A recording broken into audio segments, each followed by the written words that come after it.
Ladies and gentlemen, welcome back to episode number 2 of Being Human with Ethan Ellis and Donovan Eckersley. In the beginning, what we're going to do to kick this off with every podcast is just start by taking some deep breaths, just to really ground, really honor, really create the space for what's going to come, and really just take a moment to tune into ourselves, because we spend usually the whole day tuning outwards. It's just a moment to tune into you, tune into us, and really ground and be here. So let's do that. Kick it off with 3 deep breaths, settling into your body. And we'll start with the first breath in 3, 2, 1, breathing in. And breathing out.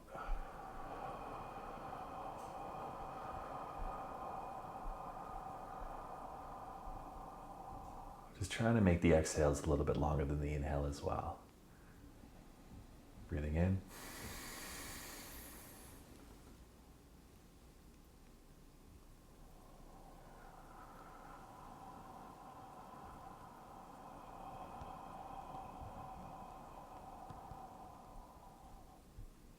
And breathing in for the last time.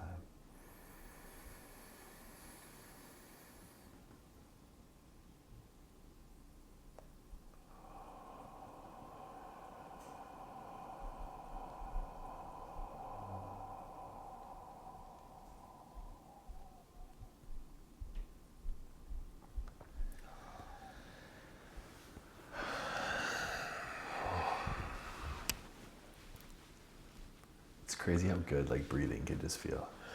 Yeah, it's the best. It's the best, he says. Breathing's so delicious. It's so delicious. That's fun. Yeah, it really is. Yeah, it truly, truly is, man. Yeah. It's crazy what just 3 breaths can do to just of even that moment, just to ground, if felt a little bit of nervousness of how's this gonna go, and just all the questions and things that are in my mind and just settling, and it's just just to take the time to okay, now go. You know? Mm-hmm. It's just really beautiful. There's so much intention behind that. So in today's episode, I get the honor of interviewing this beautiful human being right here, Donovan Eckersley. So we'll get to know a little bit about him. I actually have no idea kind of what questions are going to come up for me in this, and kind of what stories he's going to share. We actually tried to film this a week and a half ago, and we were probably talking, I think, for an hour and 40 minutes, man. It was really good. It was a really good interview, and some really good questions, really good stories, and really beautiful. And then for some reason, it just didn't record. No, for some reason, we forgot to hit the record button. Yes. Or something like that. I swear I hit it, man. I swear I hit it. Actually, I think in the post, dude, it ran for 20 minutes and then just turned off all of a sudden. Yeah. In the post, it's 29 minutes and 20 seconds. I can recall actually seeing it, and then it just shut off. So we're going to be super diligent I want to be a little bit diligent and just making sure that we're recording for this whole interview. I mean, if it happens, it happens. And if it doesn't happen, it doesn't happen. Yeah. I feel it's part of the medicine that I feel we've been able to cultivate. Of sometimes, for some reason, it just isn't the way that we want it to be. Yeah. It just doesn't record. And we just keep coming back again and again and again and again. Yes. Yeah, until we nail it. And until it happens to be the one that the universe, the world wants it to be out there. It's this is the story that gets to be told. This is Donovan's story. Sup? What's up? Sup, brother? Yeah. How you feeling about this? Neither here nor there. I'm feeling just pretty comfortable and happy to be in here with you. And yeah, I'm ready, I guess. Mm-hmm. So. Beautiful. Relaxed and grateful, really. Yeah. Cool. Yeah. It's wonderful. Yeah. Thanks. So, thanks. So part of the reason why we're also doing this, I think, is to also just shed light into who we are and give you a little bit of context of where we're coming from and what we've experienced and the experiences that we've experienced and just who we are. And I'd also encourage the people listening, if they can, to to share with us some stories from their lives too, if that's a possibility, through Instagram, through YouTube, through wherever this medium is. Just comment and share with us kind of like what you thought, or if there's any places you could relate, or any places that resonated with you deeply in Dono's story. Because I feel like that's the part of being human, man. It's like all we do is storytell, and there's so much to mirror. I know that we've shared, man. We've been mirroring each other's lives for the last 6 years, dude. I feel like just so completely. Yeah. And so it's like there's so much to learn in that, just from each other's stories, because that's really all that we're doing, is just sharing stories and telling stories. So might as well tell the true ones. Yeah. Good medicine in that. Storytelling's like the most ancient form of teaching. Yeah. It's an art. Yeah. It truly is. See what kind of an artist I am. Yeah.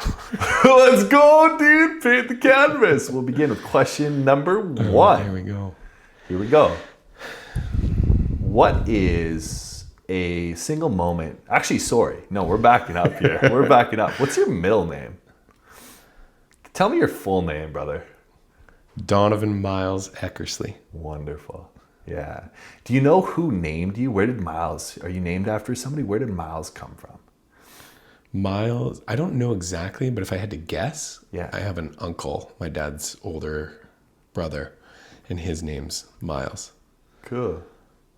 Yeah, sweet.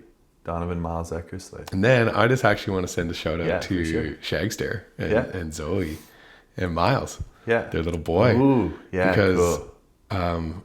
In some way, I got honored by my middle name is Shagster's firstborn's and Zoe's firstborn's first name.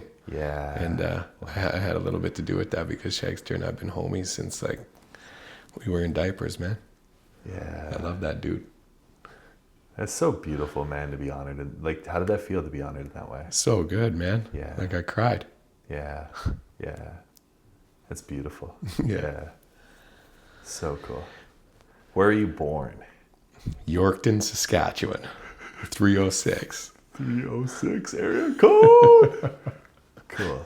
Was it a big hospital, little hospital? Like, what was I didn't really know. Yorkton General. I don't really know too much about my birth, actually.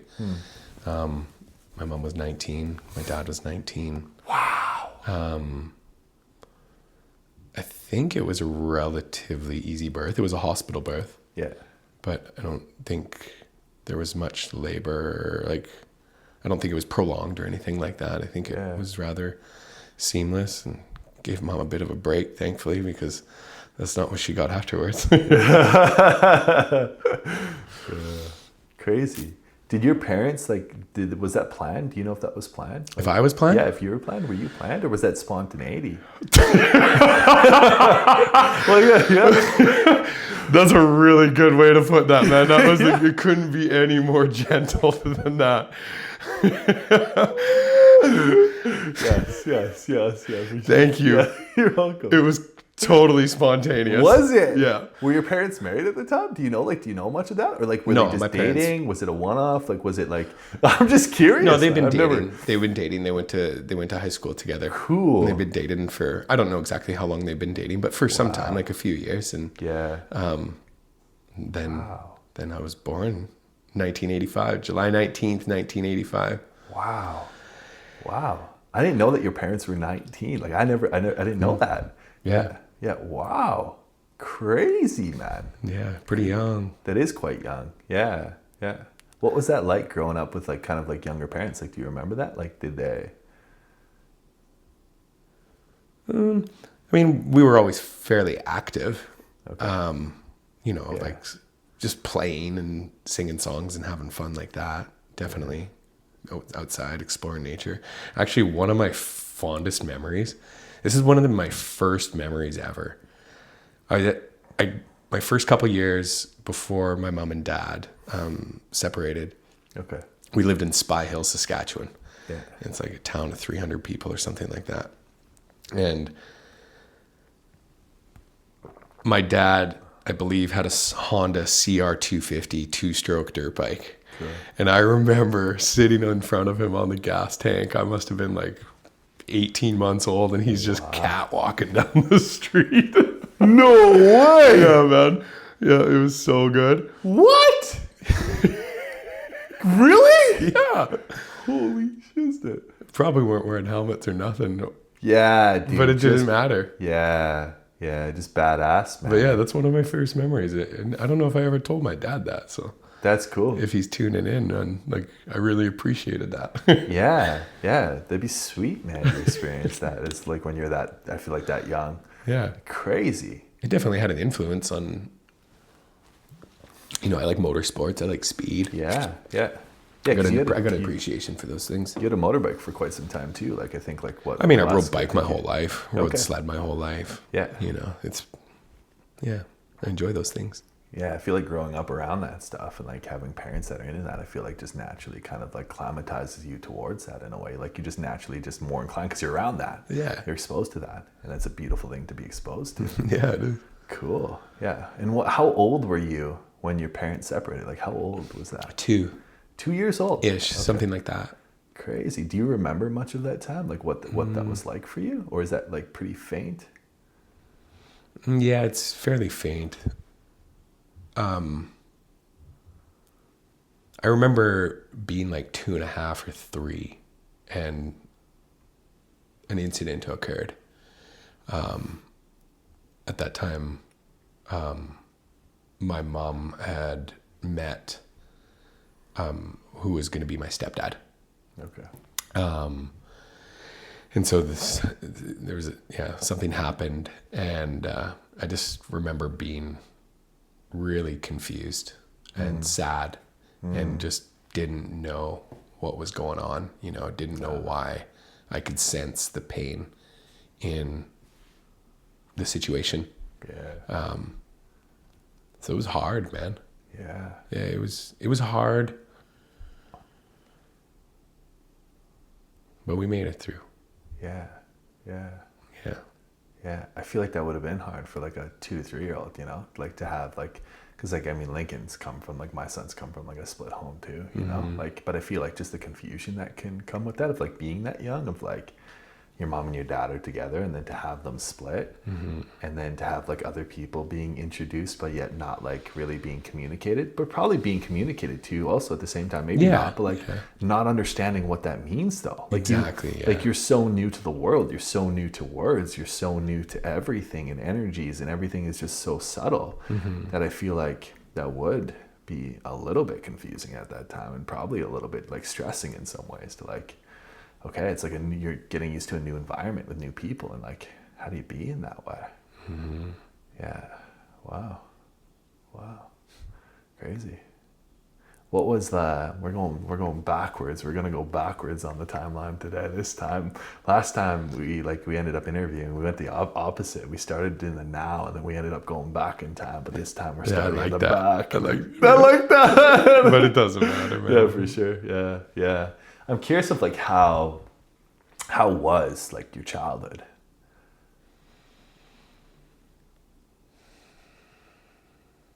That's a big question. It's a good question. I mean, to be honest, I remember having a lot of fun, man. I really do.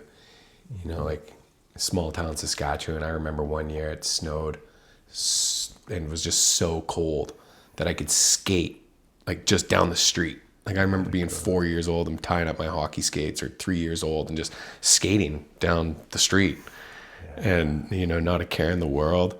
I had a sister. She's 16 months younger than I am, Jane.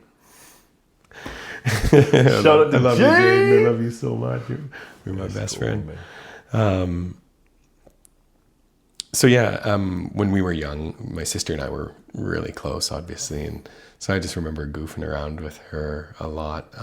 My dad was always a huge part of my life. Like my mom and dad to this day, I'm sure that my mom would say that that's her best friend.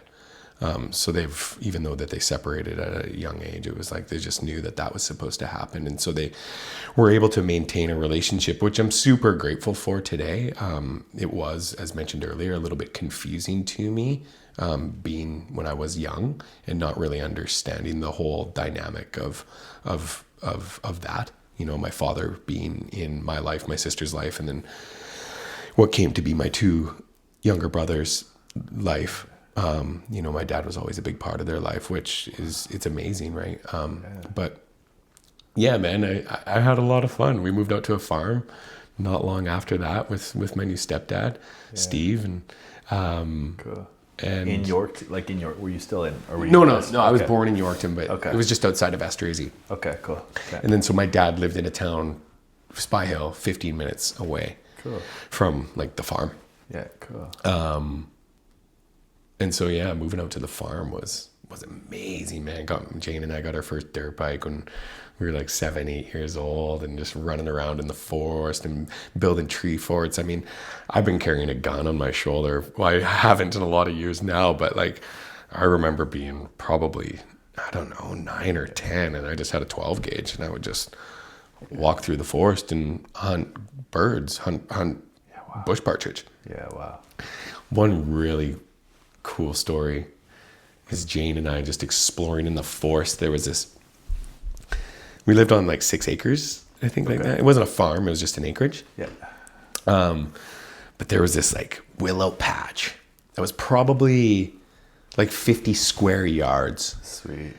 And only a kid could go through it. There was tunnels. It was a labyrinth of tunnels all over the place. You had to like be on your hands and knees. And it was like coyotes and game like trails, right? Yeah. We would just roam around in there, man. Not a fear in the world, right? Yeah. Just having so much fun.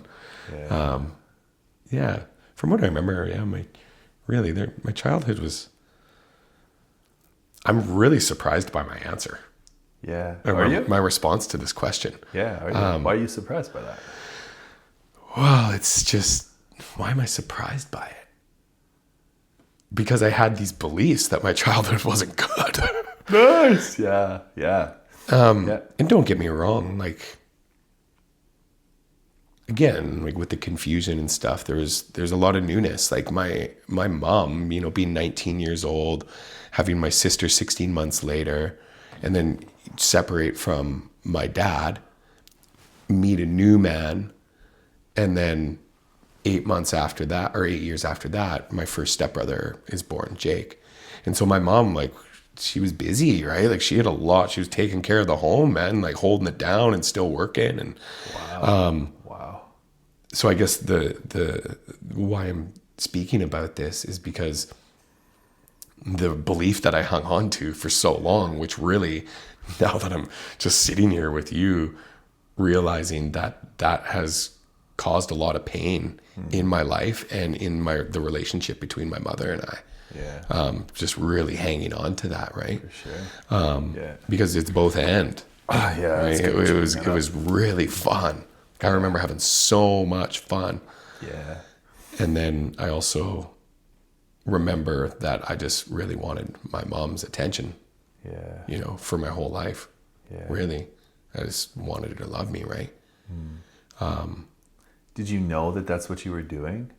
Like at the time, did you know that?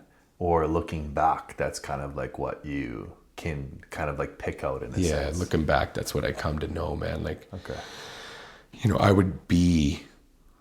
would cause some sort of scene Yeah. to get my mom's attention. Yeah. And that was love, Yeah. right? Conflict. I came to learn that I needed to create conflict to experience love. And again, that wasn't always the case, Yes, for sure. right? Yeah. That wasn't always the case, but I've seen that play out since in my life in other relationships. Cool. Yeah. Yeah, almost like creating that conflict in relationships, kind of like mimicking that, like Exactly. just like that, not even mimicking it, but like just that pattern kind of naturally playing out of like, okay, there has to be a fight because after the fight comes love, or after the Exactly. a fight comes like attention or validation, or like now Yeah. you're seeing me, or now we're Yeah. here in that space. I love how you touched on like, because it is funny, man. I feel like in my experience as well, there's a period of time, which I think everybody gets to go through, where it's like you look back and all you do see is like the negative memories, or you think of your child as the shit. I feel like I went through an experience that as well, where it's like that's all that I would view. And I loved how you touched on that of like, nah, there's actually a lot of good, because it reminds me of like, there was a study from Harvard that said that it takes 19 positive comments and compliments in order to negate one negative comment. And it's just, we hang on to the negative so much more that it's like, okay, there's 19 good moments for every one moment that was bad in your childhood, you know? And it's just, we forget the good ones because the bad ones have such a connotation to it, that we just read the story that my childhood was just terrible. When we forget that there was actually moments of beauty in that. There's moments of love, moments of joy. And I love how you said it's both and, because it's understanding and realizing and coming to terms with that of like, oh, it is both and.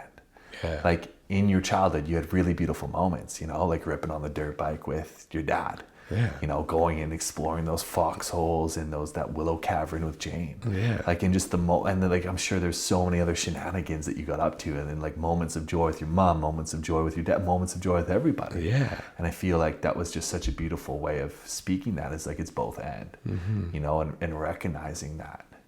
It's huge. Yeah.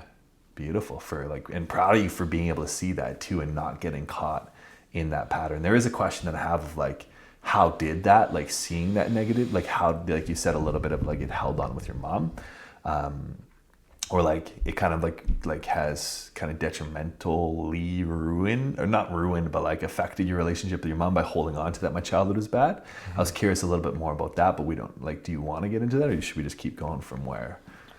I mean, I'm happy to talk about. Yeah. So I guess just, can you rephrase the question? You want to know how my relationship with my mom is today, since I've been able to release my grip on the blame and the resentment. For sure. And I also want to know, like, what was it like to hold on to that? The grips of that. Like, what was that like? And was that just a natural product of you coming out of your childhood and kind of like looking back and blaming her for the things that happened? And then did that just naturally kind of like transform? Or was there a moment that you were like, oh, okay, whoa, like I'm gonna let that go?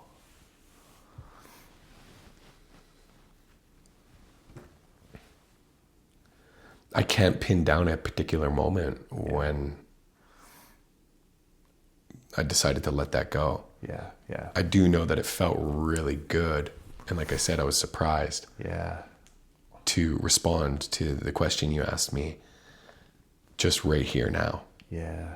And so it's taken just a lot of dedicated and committed work to be able to let that go, because it was painful. I mean, my mom and I, our relationship is definitely on the mend, and I love her to death, of course. And I'm happy that we can be in relationship the way that we are today, and it's growing and deepening, because for a long time, my mom and I didn't really speak. Like, we've had to actually set boundaries with one another, because when we would come together, there would just be like those patterns were so deeply rooted in us or ingrained in us that there would just be instant conflict when we would meet. And so we couldn't actually be in one another's company because it was just so painful. Yeah. Because either of us were willing to meet each other in the place beyond the blame and the resentment and the hurt and the pain. Yeah. And so it fucking sucked, man. Yeah. It sucked to have to create a boundary with your mom, Yeah. But slowly over time, and it takes both, right? It takes both people. She's doing her work and I'm doing my work. And I'm so grateful for that. It's inspiring to me. Yeah. Right? 59 years old and still, diving into it. Yeah. Right? It's good. And I mean, the fruit comes from that. Yeah. Right? Yeah. So, yeah. Beautiful. Cool. To rewind a little bit back, I'm curious of growing up, just like in Esther Hazy's, like you talked about kind of like the good and the bad and like all the kind of stuff that was there.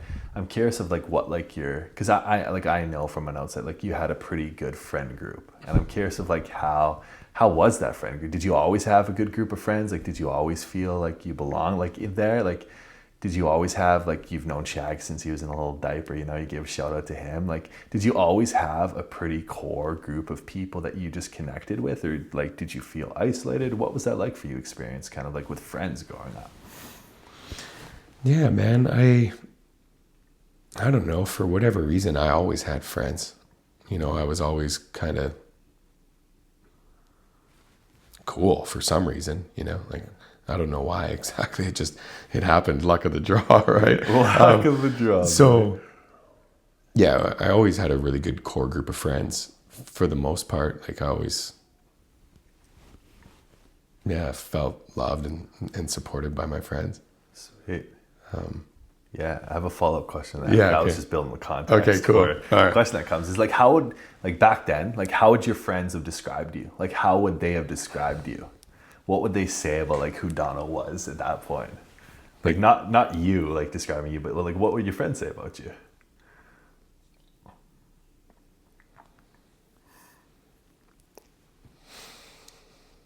That's a really good question. What's that old game show? That Jeopardy? No, where you like Call a friend. Nice. Is that Wheel of Fortune? I think it is Jeopardy. No. I think it is Jeopardy. No, it's not Jeopardy. It's not man. Jeopardy? It was like you call a friend in Jeopardy to answer the question, because Jeopardy is like, dude. Oh yeah, you can. Yeah, you can. Nice. You call a friend. Yeah, you like, nailed it. yeah, can you call a homie? You know. Yeah. That'd be fun. A lifeline. Called a homie. You know. I think it was called a lifeline. Yes, it was. Yeah. That's cool. That's so funny. Yeah. Do you want to call a lifeline? I do kind of, but do it. I don't. No, man, I don't know where my phone is. In the car. Yeah. What would my friends say about me? Mm-hmm. How would they describe you? I think they would say that I was pretty easygoing, that I was kind and generous, hardworking, determined. You know, I was always small. I was always really small, but I never let that like really have an effect on me. I always just like gave it my all. Yeah. Like no matter what. Yeah, fun, easy going. Cool. Good to be around. Yeah. Where did you there's two questions that. The first one is, where did that like you always showed that, like I don't know the phrasing, I lost the phrasing and me thinking about the question I was gonna ask. But you said like you just that determination almost, like that willingness, or I'm not sure the language that you used, but where did that come from? Because like being small, like I think you have like two choices. You either show up in that way and you don't let that affect you, or you just teeter down, you know? So where did that come from in you?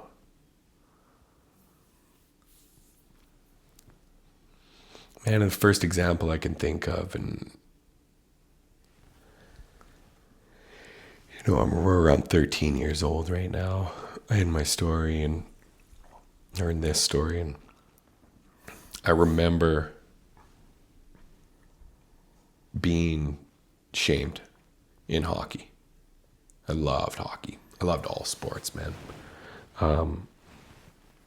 But I got sent out onto the ice and was told just to hit, to lay the body without a hockey stick. So all the other players are out on the ice. We're in a game. We're in a game in a visiting rink. And the coach is like, you're not going out on the ice with a stick. Leave your stick on the bench and go out there and hit. And man, honestly, that's had a really big effect on me, that shame, most of my life. And I've also been able to spin it, like it's had an effect where it's like from that moment, maybe not that moment, but I can distinctly remember after that season being like, nah, man, I'm going to work harder than everybody else because I love this game and I love myself and I want to be a student of the game. the student of life, really. You know, that's when that really began. It's like, no, you're not going to tell me who I am. This is who I am. Wow. And I'm going to show you. And then, I mean, and the flip side of that is that shame also packs some weight. So I used it both to fuel me and, you know, not just that specific instance isn't the only instance, but it's also like kept me living a pretty small life for, you know, not in my fullest expression for the better part of my life. And that's really sad.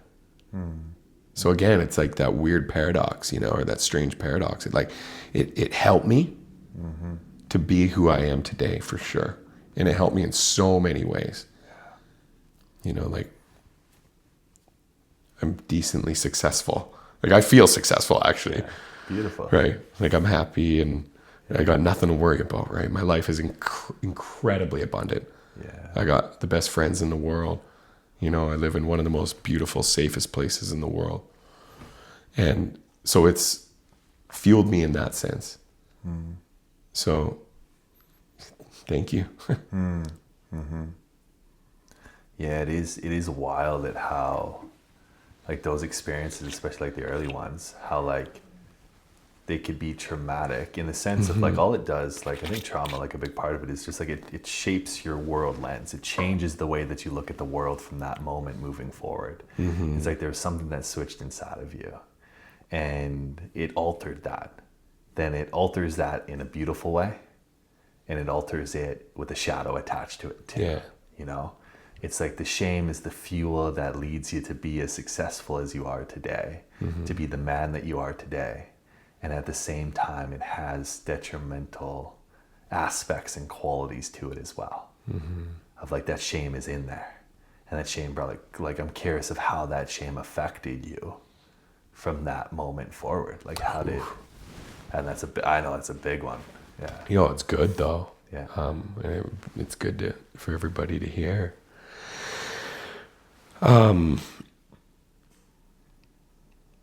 in the shadow sense, it had a huge effect. I mean, from age 15, you know, snorting Ritalin in high school, smoking weed every single day, drinking as much as possible, just numbing out. And in some way, that's almost what everybody was doing, or so it seemed. Yeah. Everybody that I was surrounded with. Yeah. And I mean, we had a lot of fun, and thankfully I never really hurt anyone.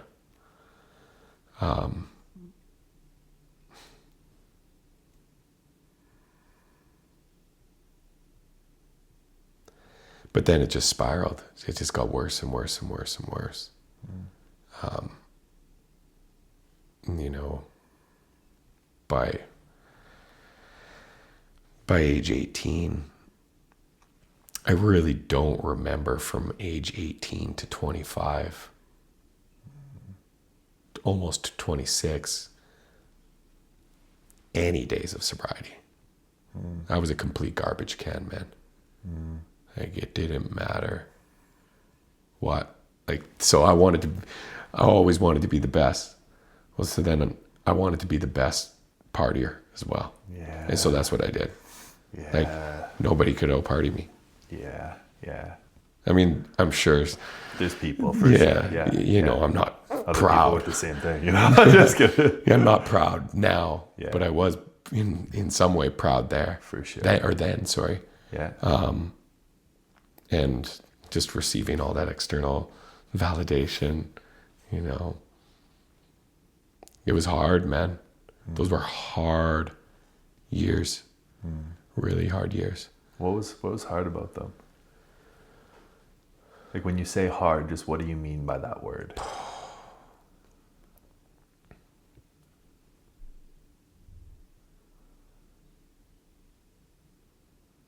I mean, I was so disconnected from my body. I had no idea who I was. I was just living in a completely, I can't even say reactionary, well, I can say reactionary state of being, because every opportunity that I got, I was just numbing out, running and hiding from myself, all the fear, everything, all that shame. I forget the question, to be honest. What was it like to? What do you mean by hard? Oh yeah, The original question. Hard. Yeah, Sorry. Like that time, Yeah. that year from like 19 to 26 was hard for you. Was really hard. And you went on to share about how disconnected you felt from your body, how you were in that reactionary state. And I was just curious of like, how was that? How was that hard? Did you know that it was hard at the time too? Eventually I knew it was hard. I mean, what I mean by hard is that, I mean, that's a hard way to live. Think about that. There's not a day that goes by for probably 8 years of my life where I'm not sober. Yeah. I'm inebriated on some sort of substance, be it alcohol or drugs, from marijuana to crack cocaine, every single day for 8 years. Yeah. Not really eating properly and not nourishing myself in a good way. Yeah. And I guess when I did finally come to realize that I wasn't treating myself with love and respect, I don't know, it's probably like, well, it happened early on, actually. I remember being 19 years old and up in Fort St. John and working on the pipeline. And about a year prior, I'd been introduced to crack cocaine. And the only reason that I did that was to protect myself from the situation that I was in, which I was perceiving at that time as very dangerous. Oh yeah. And so that's why I chose to put the pipe in my mouth. Yeah. So that I would just like fit in, and so that these people wouldn't think that, oh, who the fuck is this guy? Right? It's like, he a cop? Is he, you know, a narc or whatever, right? Because there were some bad things going on in that side, inside that house, man. And so I remember being 19 years old, and I'd hooked up with this welder on the pipeline, and we just were doing drugs every night, and I knew it was bad then.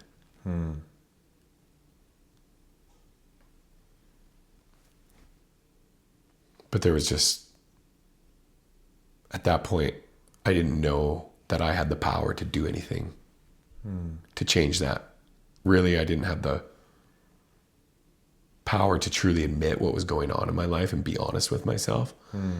And I didn't have the courage to be brave and to ask for help. Yeah. It was just easier to, you know, spend all of my money on substance. Yeah. And I would just remember sleepless nights, man. Sleepless nights, night after night after night after night. And like my body was just, I don't even know how I got through it. Yeah. I have no idea other than by the will of God that really I'm alive today over that 8-year span. You know, from 15 to 20, I guess it's a 10-year span. Yeah. It's 15 to 26, almost 11-year span. At one point, I mean, it got really bad. I was 20. It would come in waves. Okay. At that point, like it would be more bingey, you know? Okay. Where you'd have like moments of sobriety, but like you're still kind of like maybe partying. I was in between. drinking. Yes. Okay. I was drinking, but the hard drugs would be put aside. Okay. And so it's like, okay, everyone else is doing this, so I'm okay. Yes. Yeah. Excuse me. And then, yeah, I don't know, right around the age of 23, that's when it just became completely out of control. Like, and there's so many nights that I just wanted to sleep and I was out of money. And I would just cry. Yeah. Wow. I would just cry in my truck on some back road or in some fucking hotel room. Again, man, I don't even know how I did it. Wow. I have no idea how I did it. Wow. It was basically from age 23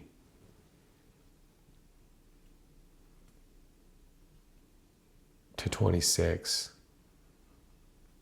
I was completely addicted to crack cocaine.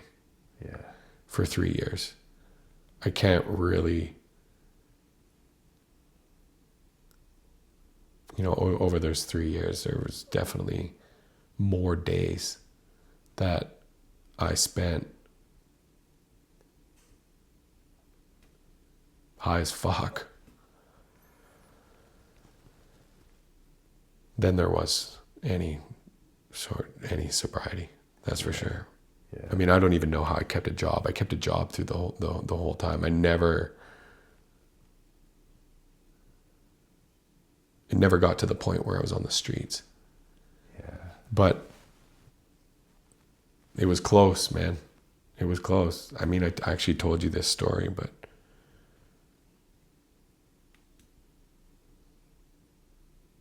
and this is gross. But like, I spent days. Days for sure. Hour after hour after hour after hour. On my hands and knees, locked in a hotel room. Looking underneath the door. Completely gone out of my body. Thinking somebody's coming to get me. And then I'd stand up and look through the people until I couldn't see anymore. Or I'd be on the side of the road, pulled over, take a hit of the pipe, and then these spirits would come up, man. These evil spirits would come up and just like be screaming at me on either side of my windows, man. And I just put my truck in drive, man, or my car in drive, and just go, man. And those spirits would just chase me until I kind of got, 10 minutes would go by and the drugs started wearing off. And then I'd pull over and do it again. Wow. And those spirits would just chase me. Wow. Screaming at me. And I was completely terrified. But for some reason, I found a sense of safety in that. Yeah. And that's what substance. Well, I don't want to just blame it on the substance actually, because that helped me. Mm-hmm. Because I know if I didn't have substance, who knows what would have happened. Mm-hmm. I'm glad that I'm actually here to tell this story, because at least I had that to lean on. And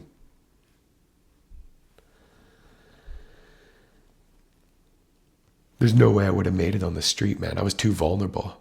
I wasn't like a rough, tough dude. I'm a lover at heart for sure. It's just the way I am. And when I finally checked into rehab, after we'd gone through some like substantial amounts of therapy, they basically told me that can't say this for sure, but if you would have kept going the way that you were going, we give you 3 months and you would have been dead. And I believed that, man. Like one week out on the streets, I would have just got my ass kicked. Yeah. Does that explain hard? Yeah, for sure. Yeah, dude, that does a really good job at explaining hard. It's incredible, man. Like hearing that story, and I've heard that before, but like every time I hear it, it's just like different things that like I get to understand about you, and just different perspectives of like, holy fuck, you went through that. Yeah. Holy fuck, you experienced that.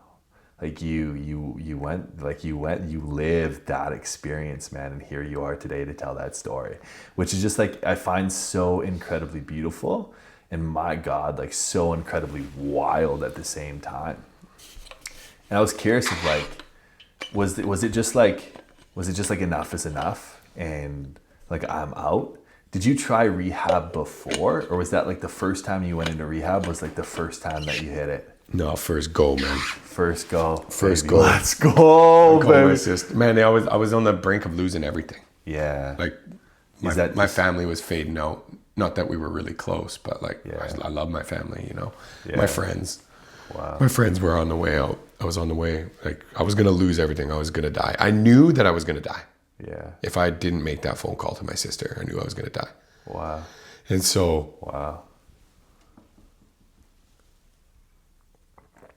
Yeah, man. Went to LDR Holistic, Langley, British Columbia. Yeah. Beautiful. And beautiful. Had a really good time in there, man. Rehab, small rehab, the Conroy House. Conroy House, that's so funny. Yeah, the Conroy House. There's like 11 people in there at one time, just men. Yeah. They would come and go as they graduated. Cool. Yeah, it's a good place, man. I learned. What did you learn? Yeah, what did you learn in that place? Well, in that place, it was a 12-step based program. Okay. So Alcoholics Anonymous. Yeah. Which is a really beautiful program. Yeah. Actually, one of my spiritual mentors, Naite, she has said before that she thinks everybody should go through the 12 steps. Oh, yeah. And then I agree with that for sure. I mean, it's like, here it is. Yeah. Right? You admit you're powerless. Come to believe in a higher power. Yeah. Admit everything. Be completely honest with yourself. Work through forgiveness. Yeah. And then be of service. Yeah. That's basically the 12 steps. Yeah. And then still today, I mean, we don't need to get into it, but there's limitation, I believe, in that program. I'm not down talking the program. Yeah. It's saved millions and millions and millions of lives, but like, I'm not an alcoholic and a drug addict. Yeah. Right. I'm 15 years sober. Yeah. And I'm not an alcoholic and a drug addict. Yeah. Beautiful. But yeah, rehab, man. That was a good place. I told this story to my friend Ivy the other day. Cool. We were hanging out, like not this whole story, bits and pieces of it, I guess maybe. I was on TV when I was in rehab. Nice! And I signed an autograph. So after I got out of rehab, I was in Grand Prairie, Alberta. I went back to Grand Prairie. That's because that's where I was living, right? Yeah. Working on the pipeline.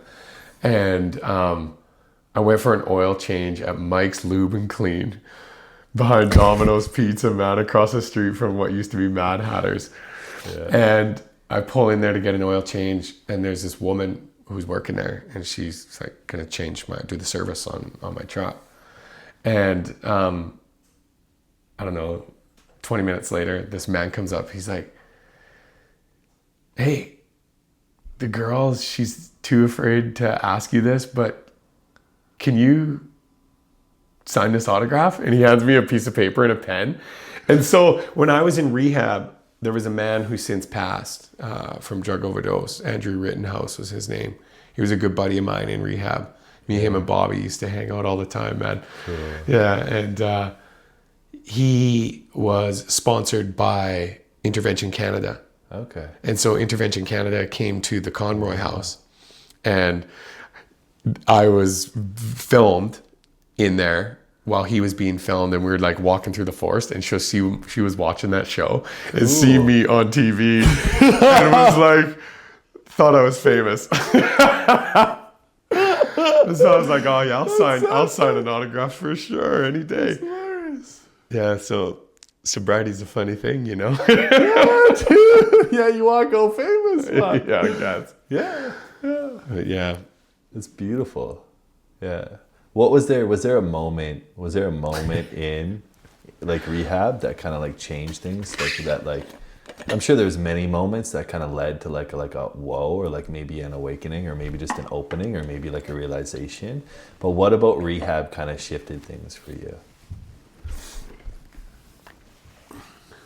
Aside from being famous. It's so funny. It is so funny. I wonder if she still's got that on. Yeah! Dude, you just wait. I'm on my way there, you know? Yes. Yeah, hang on to that piece of paper. It's going to be worth something. Yeah. In the near future, it'll be worth something. Yeah, a lot. Even if it's just a hug, you know? Yes, yeah.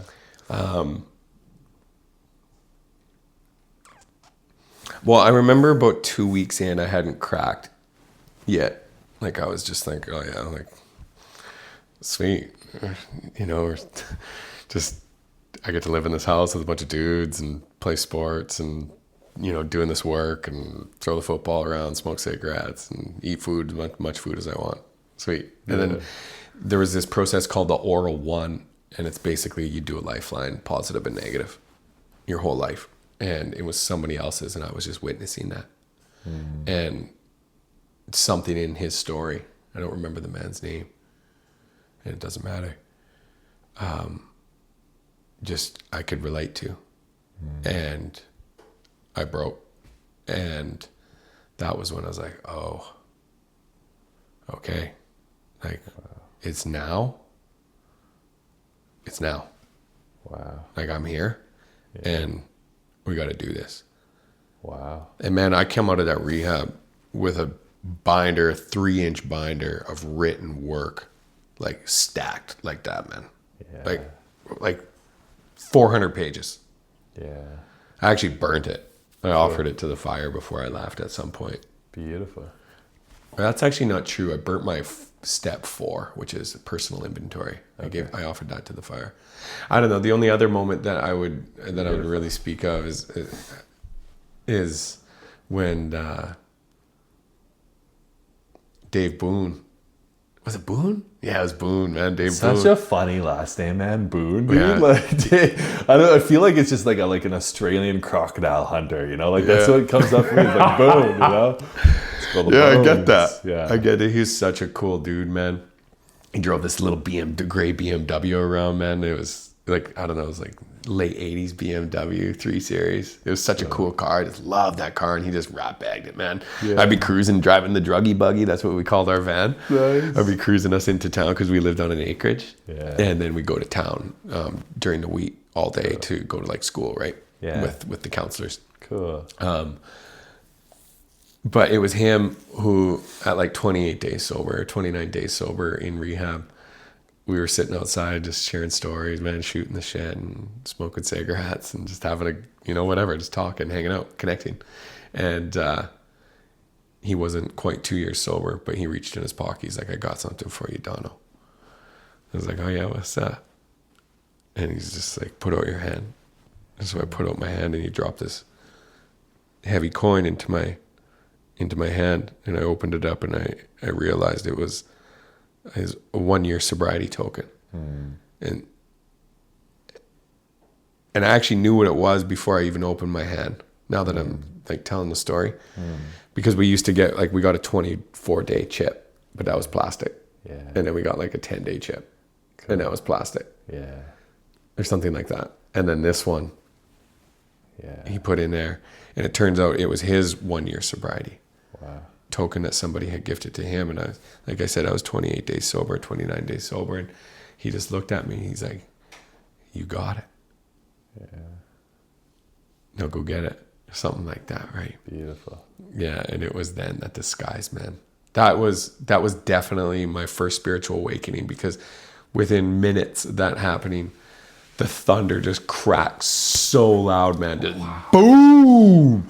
And the sky just lit up, man. There was lightning all over the place, and I just remember it was pouring rain, and I'm standing there with my arms raised to, like, I never believed in God, man. Like, you know, like religion was kind of forced on me when I was younger, right? Yeah. Until finally my mom's like, okay, you don't have to go to catechism anymore, or you have a choice. You can go to catechism, or you can go to the old folks' home and spend time with the old folks. Yeah. Right. Yeah. So my sister and I chose to do that, Sick. obviously, right? Yeah.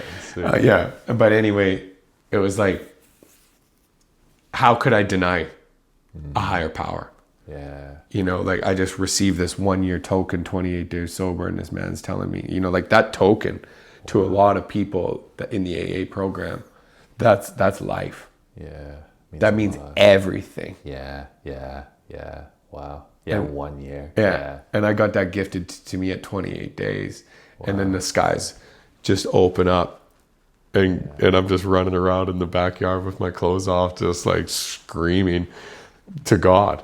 Yeah. And it's like, oh yeah, undeniable. Wow. So that was probably the most profound moment in the treatment center. I was there for 58 days. I had my 26th birthday. In rehab. Yeah. Beautiful. Yeah, man, the Boston Crazy. Bruins won the Stanley Cup that year, man. Let's go! 2011. Crazy. Yeah. Wow. I didn't get to watch the game either, man. Because I you didn't were get to in watch. rehab? No, because we weren't allowed to watch TV. I didn't get to watch the Boston Bruins win the Stanley Cup, man. Is that they haven't won since, have they? No, no. No. It is so funny though, because I got to listen to it on the radio. Cool. Yeah. And so I'd listen to the game on the radio, and there was one man. counselor, Rick was his name, and he was so mad that the Canucks blew it because he was a Canucks fan. He didn't talk to me for 3 days, man. And I gave it to him every chance I get, because the Bruins came back from 2-0, man. Yeah. Wow. Beantown, baby, what's up? What's up? Have you ever been to Boston? Nope. Are you excited to go? Yep. Yep. Yeah, man, I'll go for sure one day. I'm Beautiful. sure. Where is Boston? on East the Coast, map? man. Okay, East Coast. Okay. Okay. It's like, it's Ivy League, right? Boston's like big, like Harvard. Oh, There's whoa. three, Ivy League schools. yeah, 3 big, Boston College. There's 3 big Okay. schools there, and it's just Cool. it's a sports town. Sweet. Yeah, I'm sure I'd enjoy it. It'd be fun to go experience, man. That'd be super fun. Yeah. Made me think of like when we do that trip, man. If it's close to New York, if it's close yeah. to that, then just instead of kicking it to you in New York, man, I'd go to Boston. I've already been in New York, you know, but that's a total side tangent. Yeah.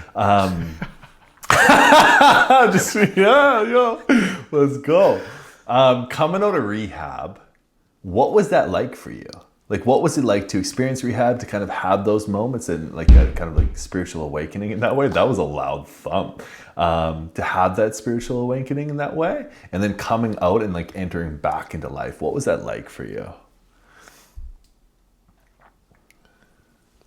It was beautiful, man. Like, there was not a doubt in my mind that I was going to continue to live life in a good way. Yeah. To love myself. And I didn't feel any shame whatsoever. I was proud, man. I was proud that I made that choice to go clean up. And so it was a relatively easy transition back into, you know, the real world, if you will. Again, for, I don't know, however it happened, I was able to hold down a job, and I was able to be like a successful functioning substance or drug addict and alcoholic at that time. And so I was ready. I was ready to get back into the real world. You know, they told me that my environment would have to change. You know, I wouldn't get to do the things that I love to do no more. I wouldn't get to like my friends were going to change. And I was like, huh. Well, that seems odd. Like, I got to give up all the things that I love to do. It's like, let me see about that. Yeah. And so I was $70K in debt when I went in. And in 14 months, I paid that off and traveled North America that year. You know, I went to so many festivals and had so much fun. You know, sober living there was nothing like it. Like I loved it so much. I was able to connect with myself, with all these other people in the most beautiful way. I wasn't trying to be anybody anymore. I was just at beginning really to fall in love with myself. And I mean, that's a beautiful thing. So it was relatively seamless. Yeah. It was a relatively seamless transition for me. And I didn't stop doing the things that I love to do. I went to the club, man. I danced. I went to Burning Man. I danced. You know, I did all of it, man. I did all that stuff. Yeah. I, drank some non-alcoholic beers. I could be around drugs. It didn't have an effect on me. Wow. I was like, nah, man, it's not for me. I know. Like, no. Yeah. Look at my life. You know, my life was so rich. Whoa. It was so rich in just friendships and, my working environment. I was thriving. Yeah. I was alive. I felt alive for the first time in my life. Wow. I was happy and proud to be me. Yeah. It wasn't long though before that pride kind of. Yeah. I'm excited to hear about that. I want to share something too. I think it's so beautiful that you mentioned like your friendships are rich, like your environment, like your life was rich in that way. So you no longer felt the call or the need to go towards that substance.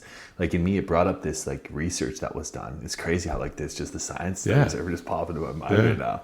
But it was done in, I think it was Argentina, where they legalized all drugs because they considered it, they called it, I think, the rat paradise, where they stuck a rat in a cage with cocaine and heroin. I think it was either cocaine or heroin, either or. And that was all that was in the one cage. And the rat would just go to that and just go to that and just go to that and just go to that and just go to that until it died, because it didn't have the wherewithal to like stop.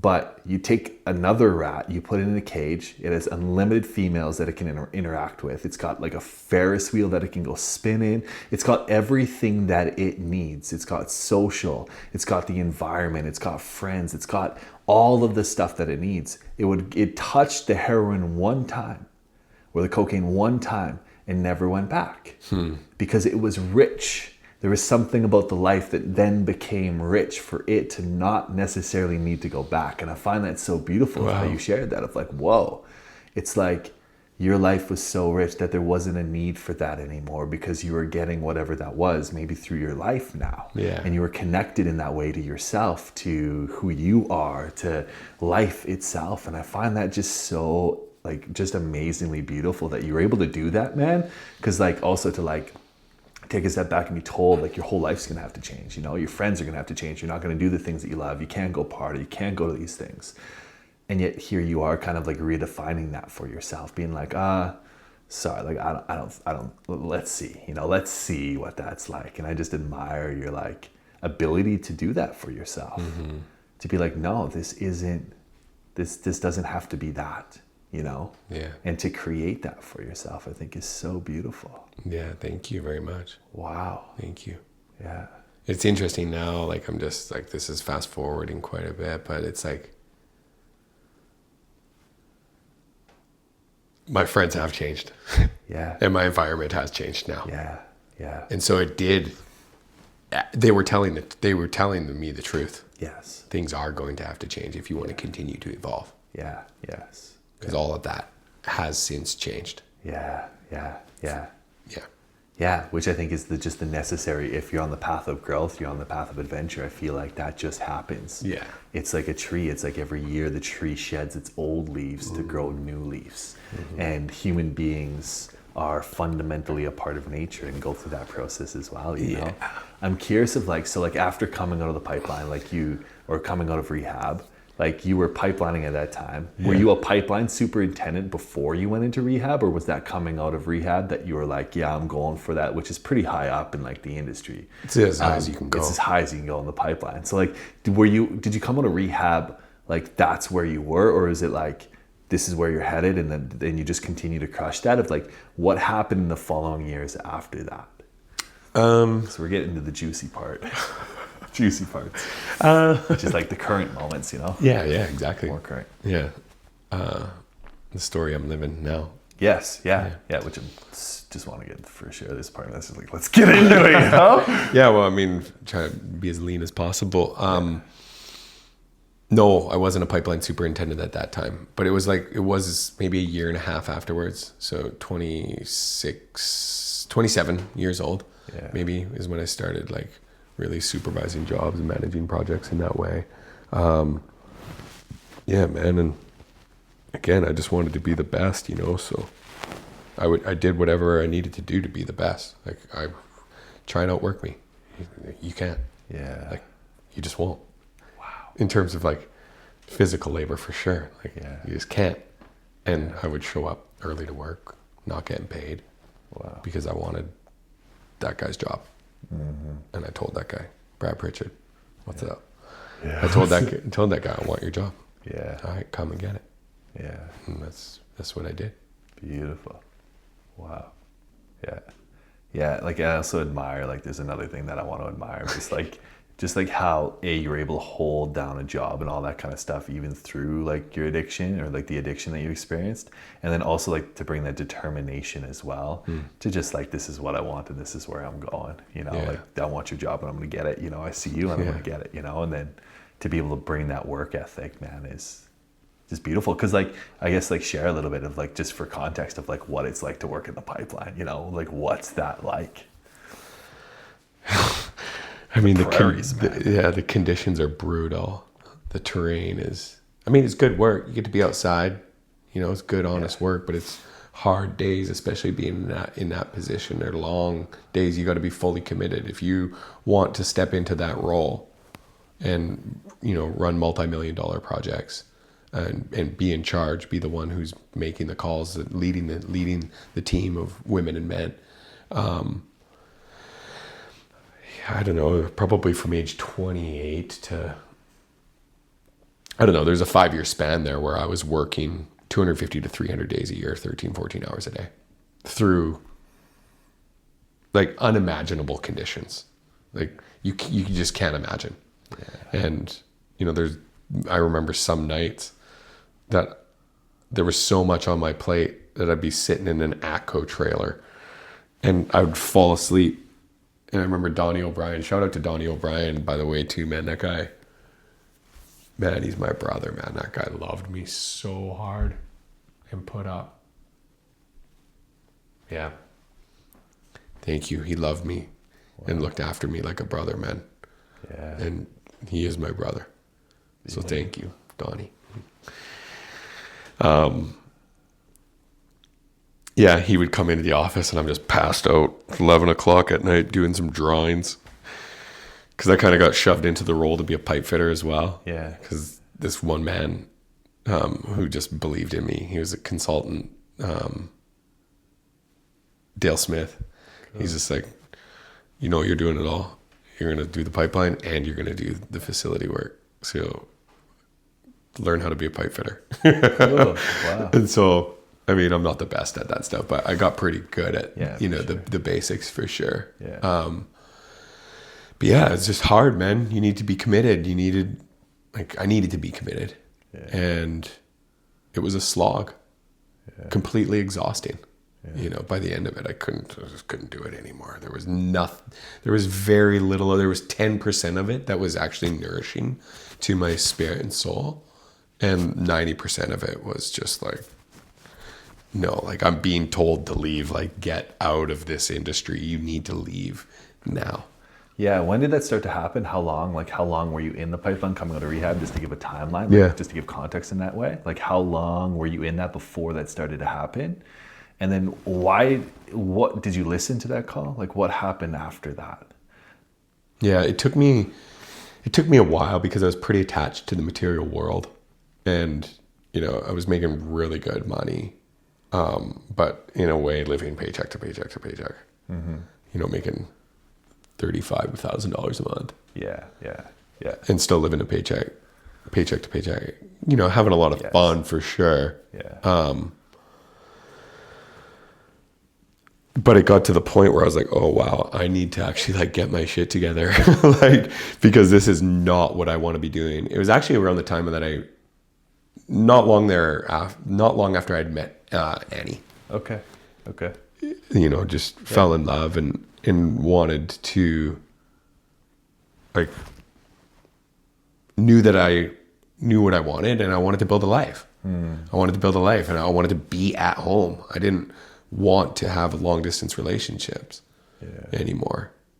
And then I did have a financial goal that I wanted to hit. And then the plague happened. COVID hit, and it was then I was like, nah, I ain't going back. This is it. I couldn't do it anymore. I was like, wow. Didn't hit the financial goal. Yeah. I was about 150K short. Wanted to work another year, but that's when I decided to call it quits. I just couldn't do it, man. I started quitting projects. I'd never quit any project. I'd gotten fired a few times. But I'd never quit. I'd always see it out to the end, but then it was just, I started quitting. Sorry, gotta go. I got a life to live. I want to go rock climbing. I want to go be in the mountains. I want to go swim around, be naked, and run around in the forest. Do the things that I love to do. Wonderful. Yeah. It's interesting how that happens, you know? It's like almost like the quitting is like signaling something, you know? It's signaling something of like, that's happening. You're being pulled in a different way. And it's like listening to that signal of like, what is that signal saying? You know, like saying, hey, like, the transition almost is like naturally just beginning to happen in you. What was it like for you to leave the pipeline? Because I feel after 18 years? Was it 18 years you spent in the pipeline? Yeah. What was it like to leave something that you've always known and you spent most of your life doing? Well, it's been one of the most challenging things I've ever been through in my life, because my entire identity was wrapped up in that world, and everything that world kind of brought into my life. You know, living a rock star life, completely caught in ego, and sober. You know, it looked really good from the outside. Cool. Like your life looked really good from the outside of I mean, you know, to most people, if we want to compare, you know, like people are like, oh, wow, that guy's killing it. You know, it's like, actually, I have no idea who I am anymore. Cool. And I just finished riding a motorcycle around Europe for 2 months, chasing happiness. Like, it was fun. I had a really good time, but I still don't know who I am. You know, and so, man, it was challenging. Like, that's when the work began, right? That's when I got introduced to plant medicine. Okay. I was kind of looking for it, but I stopped looking for it, and then it just came to me. Beautiful, beautiful, beautiful teacher, whom I'm friends with to this day. Thank you so much. Naite.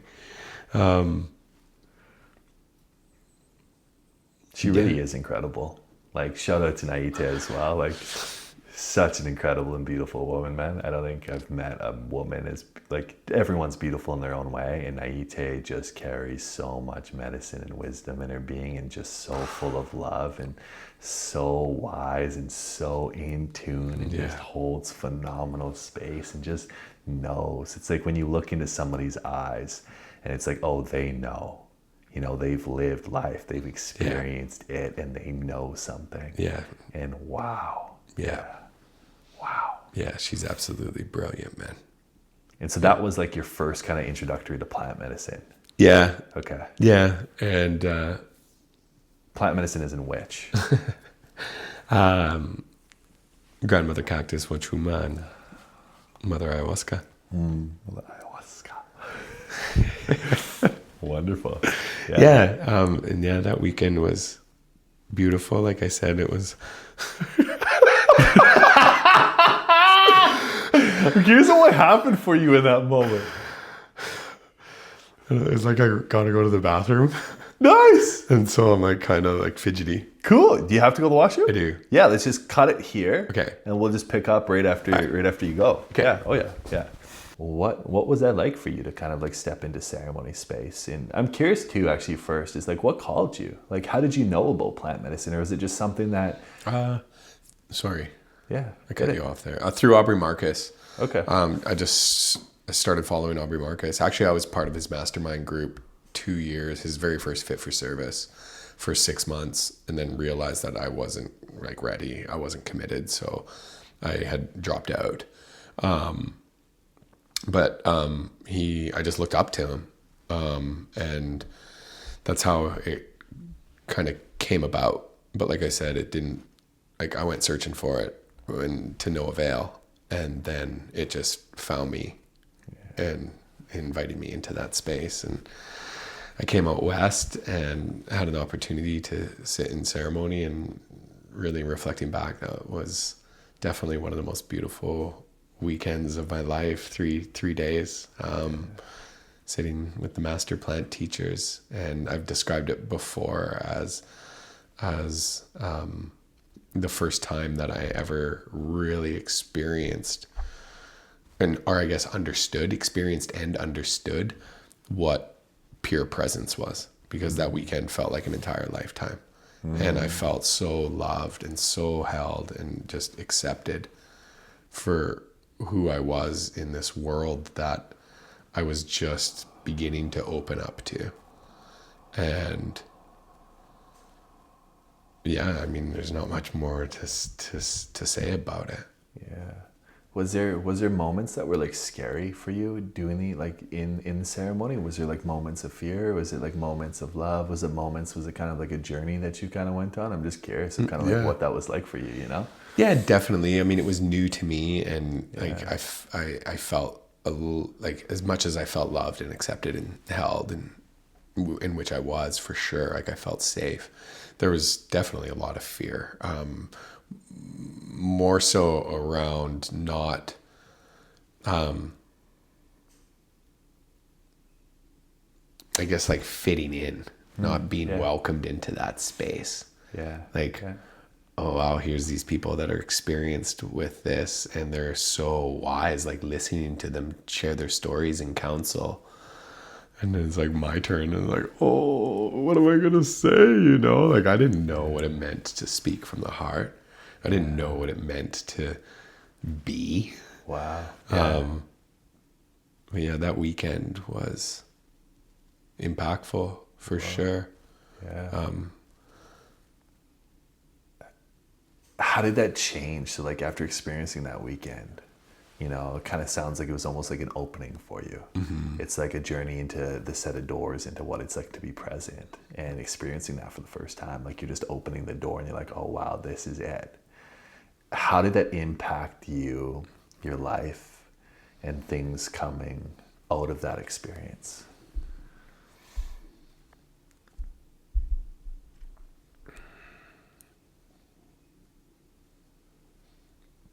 It was slow.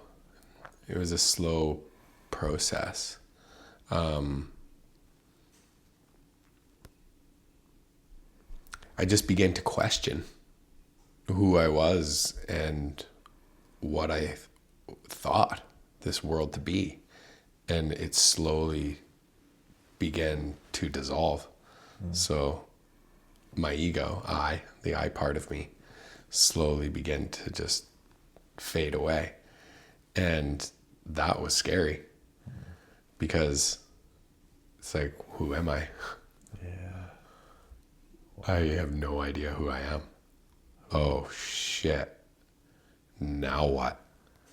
Yeah. Wow, this woman believes in me. So I'm just gonna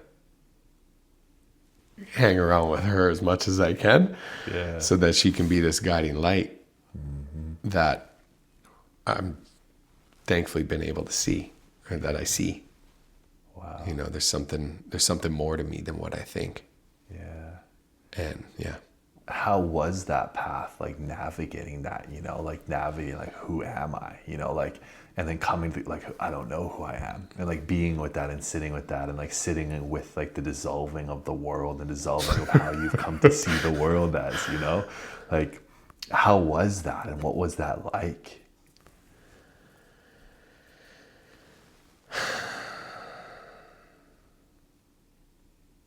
Scary. Yeah.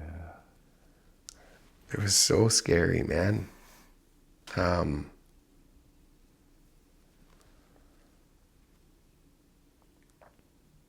had no idea what I was doing. And so I just went along with it.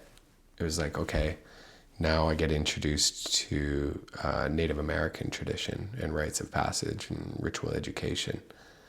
And so I sit in vision fast. And that kind of just showed me a little bit more. Mm-hmm. What's a vision fast, by the way, for the people who don't know? Vision fast is Native American rite of passage, typically for the one who transitions from youth into adulthood, which would have been somewhere around the age of 21. For me, it was 34, but I sat 3 consecutive years to be able to like really see vision. Yeah. What it is you sit out in the forest in a circle, surrounded by prayer ties and protected by a grandma spirit or a grandpa spirit that is in direct communication with the medicine man. And you sit there with no food and no water and just a sleeping bag for 4 days and 4 nights, and just be with yourself and your mind and spirit and just pray hard, cry out as hard as you can for vision. Wow. Yeah. So I met Bill Mears at that time, and he's been a really big part of my life ever since then. Thank you so much, Bill. And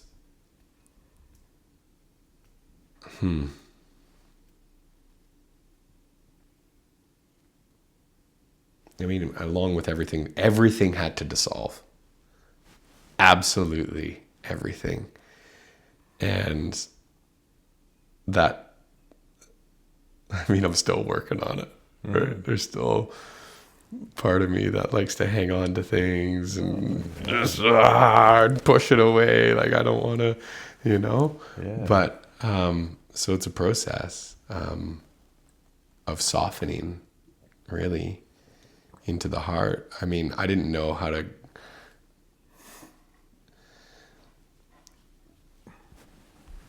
I think the next biggest moment in my life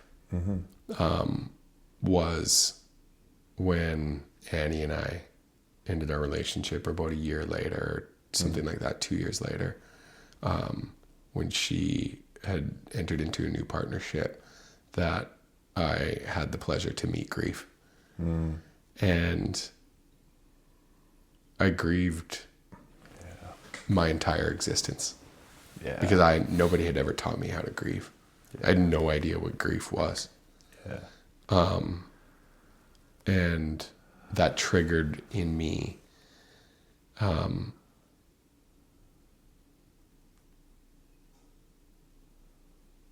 this vulnerable part of me that I'd never known before. And I was,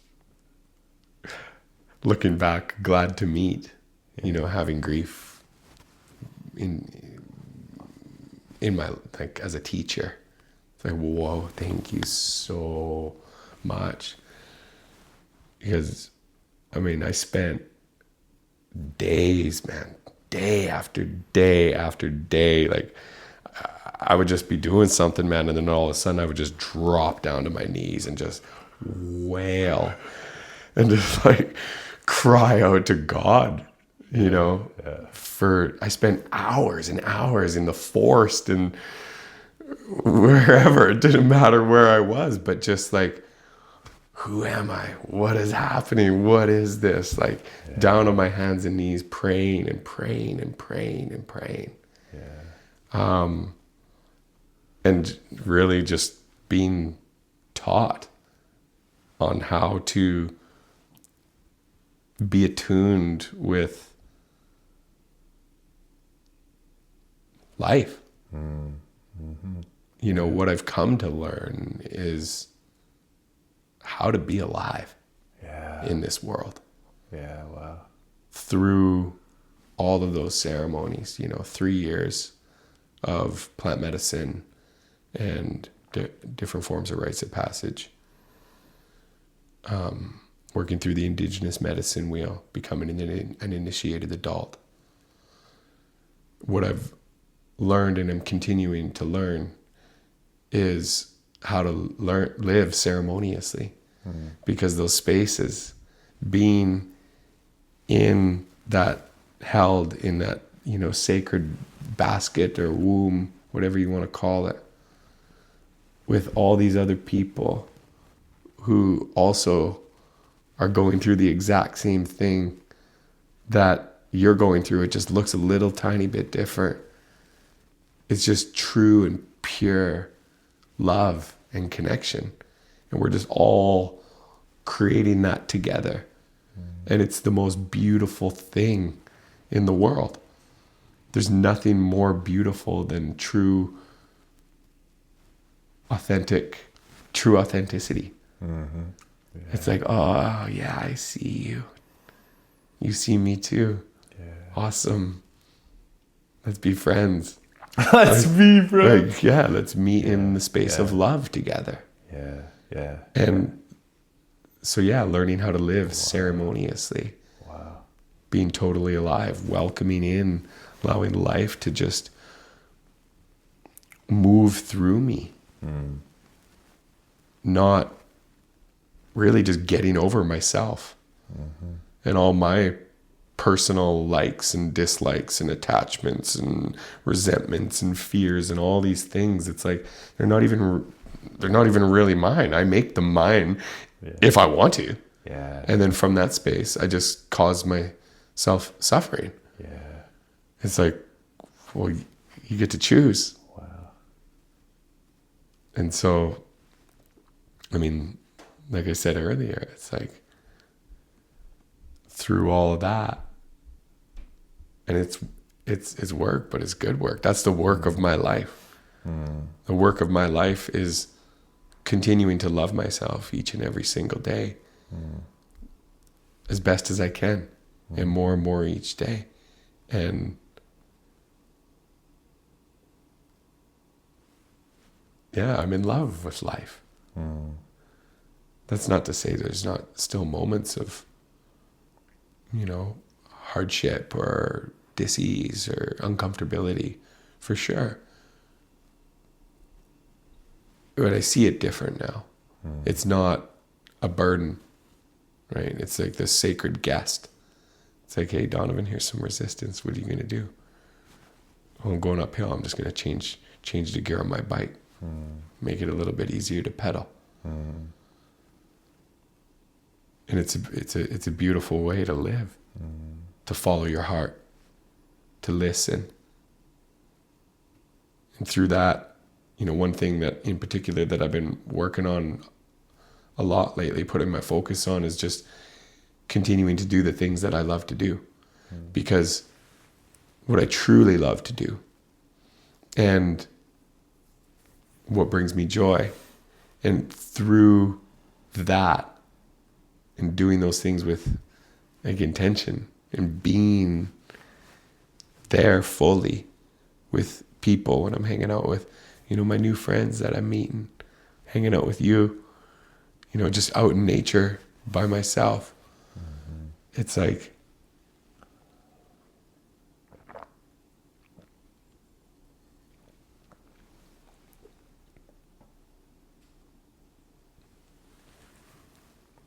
I don't know. That's just what it's all about, you know. Yeah. Just being super present and loving yourself. That's where I was going. I lost my train of thought there. But by continuing to do the things that I love to do, and allowing those times of those sacred guests to come in, and in that uncomfortability or disease, it's like meeting them in a new way, meeting them with an open heart. And in so doing, by paying attention, I'm like honoring life, right? Because I'm allowing life into my being. And because I'm honoring life in the nature of true reciprocity, life just keeps giving me more and more and more. And also asking more of me. And that's where the disease, that's where the discomfort, you know, the fear, that's where it comes from. It's like, hey, I'm giving you this because you can hold this. Right? Spirit's entrusting me to do this work, to stand in my light and lead by example, just simply because so that other people can do the same thing. It's like, hey, you see me being me unapologetically. You can do that too. Be you. That's who I want you to be. I'm not being who I am for any other, like, because I love it. That's it. And then through that, people's eyes just light up when we can be there with another person and just hold space.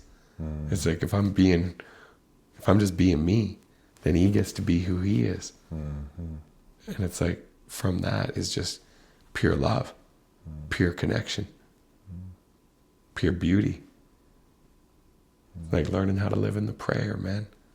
Listening to myself, feeling into my body, you know. It's like, is this true? All right, cool, let's go. Yeah, let's do that. I don't know.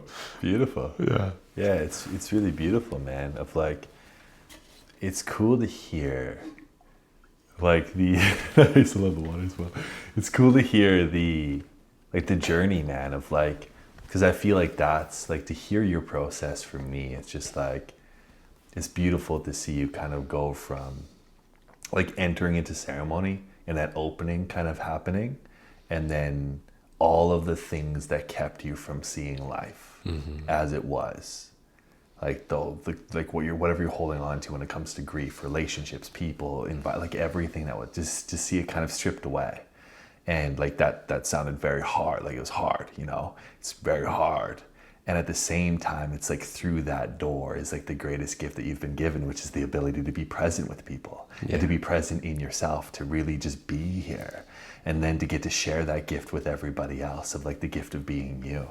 And it seems like that's kind of like what it's led you to, is like really recognizing the value of what it means to be you, and the value of yourself, the value of this being here, and that we all are that thing.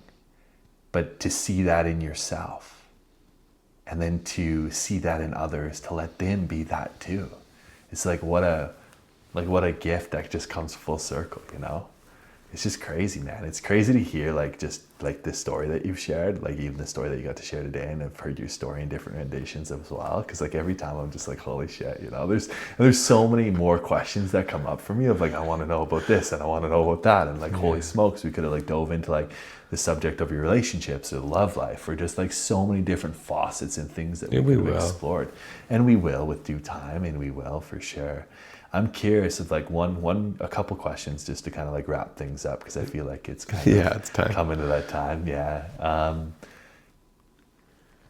Like people have seen, like mentors and people have come into your life at different points in times, it sounds like, and have played a huge role in kind of like just giving almost like the next step in some way, shape, or form, or believing you in a different way, whether it was David Boone dropping the coin in your hand, whether it was like for Danny, or I forgot what his name was, Donnie O'Brien, or like any other mentor that kind of came into your life. But it always seems that it's like when you're ready. It's almost like the teacher will kind of appear in that way, the person that will kind of like shepherd you or show you or believe in you or give you what you need in order to get to the next level. I'm just curious of like what was it like to have kind of like those different mentors and those different people in your life that have helped you in that way? Oh man, I love those people, man, with all my heart. You know, like I'm just incredibly grateful for all the help, man. To Spirit first and foremost, and myself for reaching out and asking for help. Yeah. But for those people just holding me, man, and seeing in me what I could not yet see, and believing in me more than I believed in myself, and wrapping me up, you know, in that warm blanket in some of the darkest moments of my life.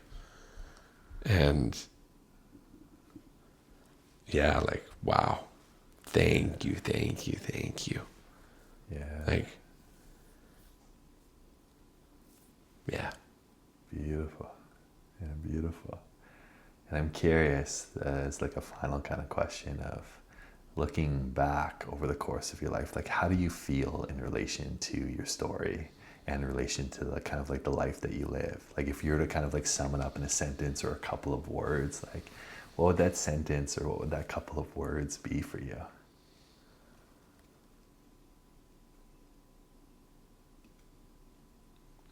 I'm just so proud of myself, man, and I wouldn't change a thing. Yeah. You know, I love myself today, and I love where I'm at. I love all the beautiful people in my life. And I love God. Yeah. Wonderful. Is there anything else that you want to share? Anything else that you want to add on? Or does that feel complete for you? I kind of want to sing a song. Yeah, dude, hit it as a way to close this out. Yeah. Yeah. Do you want a flute or are you just going to sing?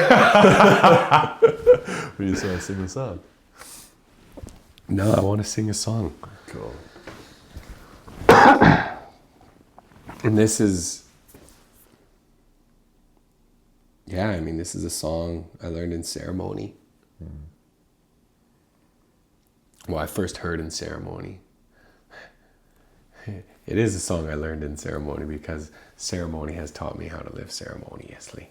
And so that's what I'm doing. Nice. This is a song from the South, man. This is a song from the South. And I guess to the adult, that's the place of discipline and direction. And so the South meets North in the place of the adult and with patience and purity.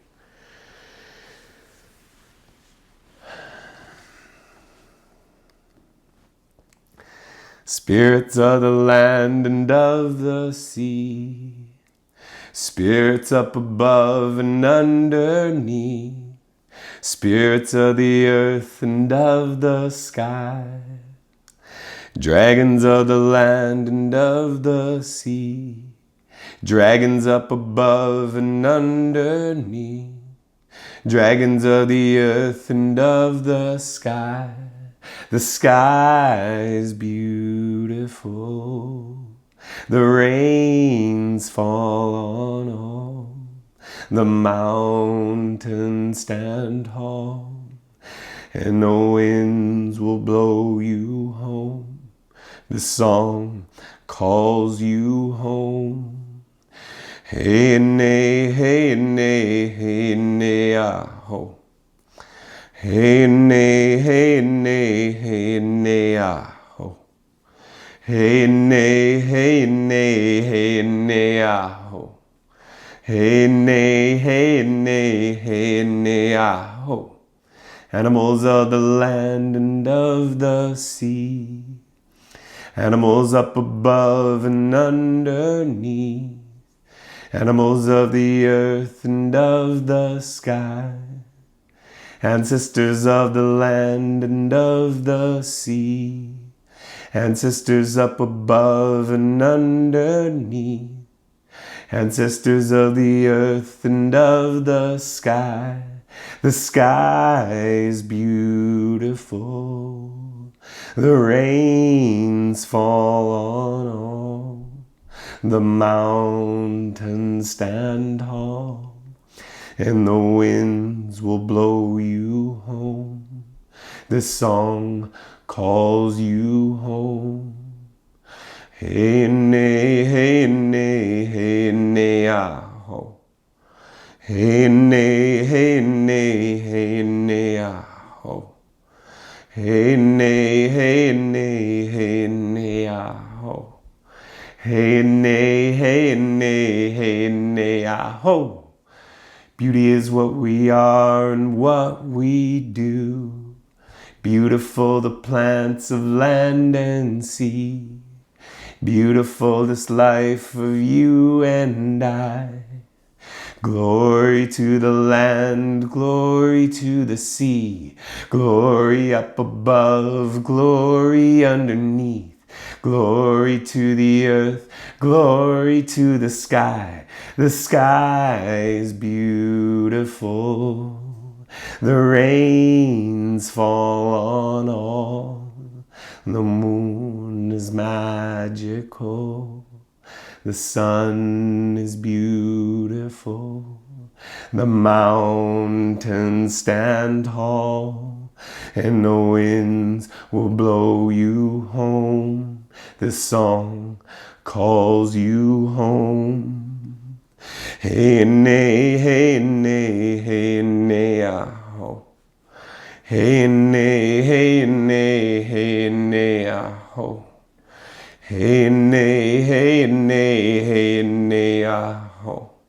Hey, nay, hey, nay, hey, nay, ah, ho.